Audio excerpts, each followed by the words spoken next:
A Chinese crackdown on shady online ads. Regulators forcing Baidu, the local Google equivalent, to clean up its healthcare listings after a user died. 21-year-old cancer patient Wei Zhishi took experimental drugs he saw advertised on the site, but they failed, sparking public rage and accusations that Baidu promoted false medical info.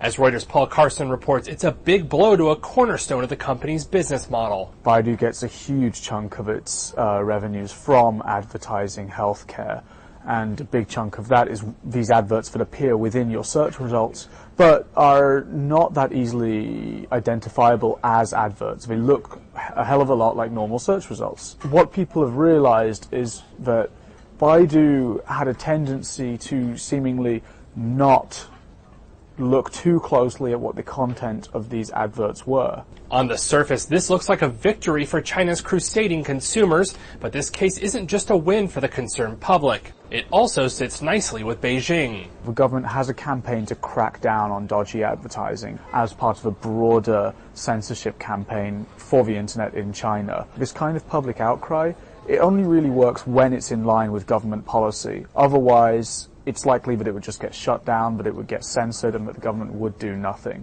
Whether it's more afraid of the government or the court of public opinion, Baidu has clearly been shaken by the scandal. A letter to employees from CEO Robin Li says values need to be put before profit. This outrage, it says, is greater than any crisis Baidu has experienced before.